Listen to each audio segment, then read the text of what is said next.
You can do this in much less than 10 minutes. In fact, I was trying to narrate through it. I'm going to do that myself today as we go through it, but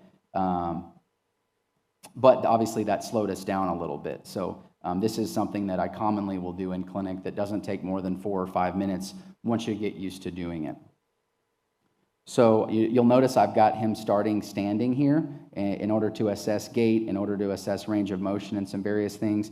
I like to try to minimize positional changes. That way I'm not having them get up and sit back down and then lie down and then get back up. So I'll always start with them standing, do everything I need to do there, move to them sitting, do everything I need to do there, and then from the sitting position, go ahead and lie them down. So here, I start with just assessing. Typically, I'll have them kind of walk down the hall just to assess their gait. Then here within the room, I'll have them walk across the room doing toe walking. Really, they're looking for, in all of these, like I mentioned before, looking at balance, looking for any balance issues. Excuse me. And then in that heel walking, looking at dorsiflexion strength. It's a good functional test for dorsiflexion strength, as well as in toe walking, looking for plantar flexion strength. And then here, once done with that, move on just to assessing them from the posterior. We'll look for any shoulder asymmetries, also palpate out their iliac crests, look for any pelvic obliquity, potential leg length discrepancies there. Also get a good look at the spine. Does it look pretty straight? Does it look abnormally curved? I'll also there very easily look for any scapular asymmetries. Does it look like they have a wing scapula? Or if I want to look for any scapular dyskinesis, I can put them through a shoulder range of motion. Do a quick Adams forward bend test. Can look for any rib prominence. This guy does not have any. He's got a pretty good straight spine. Look for any lumbar fullness. Really looking for any asymmetry. And then also, while he's there, I can assess his range of motion. Important, I want him to keep his knees straight and hyperextended. I don't want him to flex them. If he starts to flex them, he's gone too far. I want him to go down until he can't with his knees extended. I will describe that clinically as where his fingertips are able to touch. Is he able to put his palms on the floor? Can he touch his fingertips to the floor? Does he do his fingertips go to his ankle joint line or more proximally? Can he not get past the knees? That's a severe loss of lumbar range of motion. I'll take him through extension as well, and then with flexion and extension, I'll also ask, hey, does one of those or the other cause more pain? Just again, hinting more clinically at does flexion or extension cause more pain? I've already gone through through rotation, and then side bending. And then there I was checking for the Stork test, looking for any provocation of pain with hyperextension of the back and hip.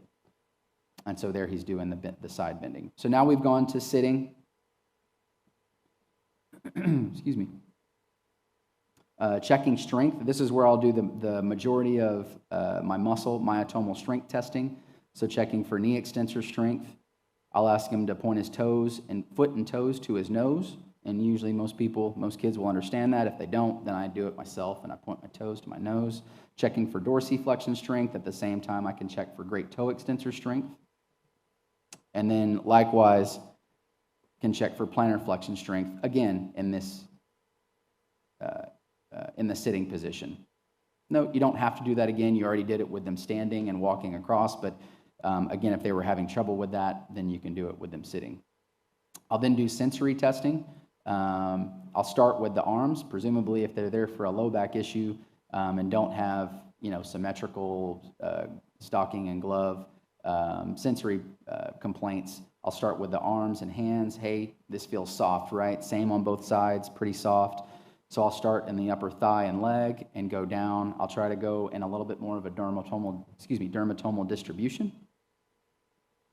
Go all the way down the lateral aspect of the upper and lower leg, the anterior aspect, the medial, posterior. I'll go down to the dorsal foot, the deep perineal nerve area, which is in that first and second toe web space, and then, the plantar surface of the foot.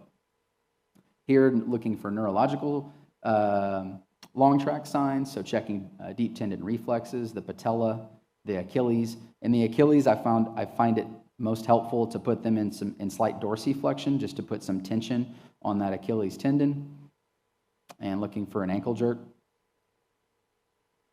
And then from there, can do both ankle clonus testing as well as plantar stimulation. I'll take the bottom of the reflex hammer and just swipe. Let them know, hey, I'm going to do a light swipe across the bottom of your foot. Both of those responses are down going. If that big toe fans up, I'll usually check it again just to make sure it wasn't. They're not withdrawing. So often they'll be very ticklish with these, so you got to take them with a little bit of a grain of salt. If they withdraw, I usually just note that as a withdrawal response. And here, checking for ankle clonus, a quick dorsiflexion jerk. You're looking for that a beating clonus of the ankle, and then you describe that as 1 beat, 1 to 2 beats. I had one yesterday that was 5 beats of clonus, or is it sustained, meaning you do it and it's sustained clonus jerk of that foot, indicating more of a central nervous system, an upper motor neuron sign. Here I'm just illustrating the sitting slump test. So you're putting neural tension on that sciatic nerve. You lift the leg, dorsiflex the foot. You can even have him put his chin to his chest, all trying to increase the neural tension.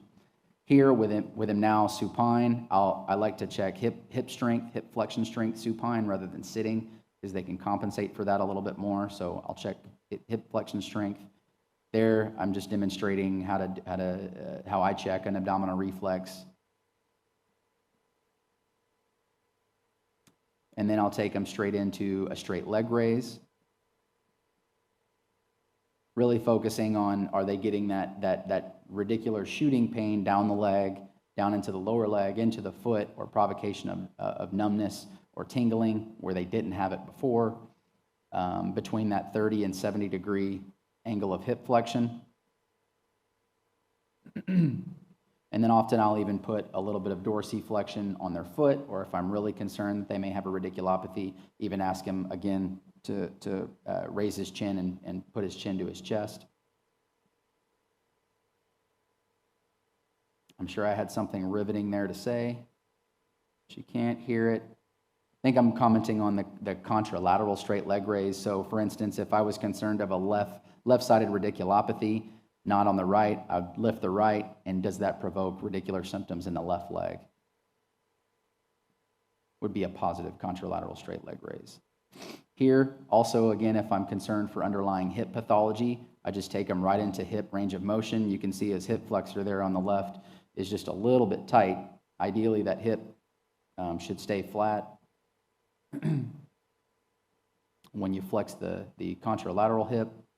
So there I'm taking him into internal range of motion, external range of motion,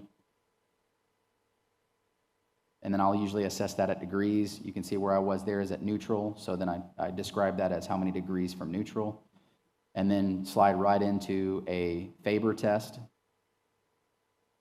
putting some distraction force on the contralateral iliac crest while putting a distraction force on that knee. Again, does that provoke your pain? If so, is it in the groin? Potentially more related to hip joint pain versus in the posterior aspect, which is a little bit more SI joint pain. This is the Gainsland's test, like I was describing earlier.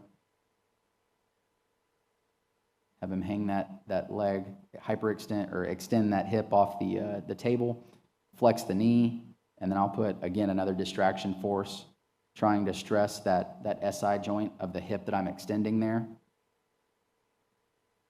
Does that provoke pain?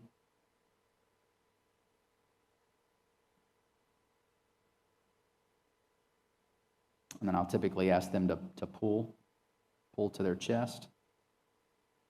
Here's the SI distraction test, where I just quite literally put both palms on the aspects of both ASIS and put a distracting force to see if that provokes SI joint pain.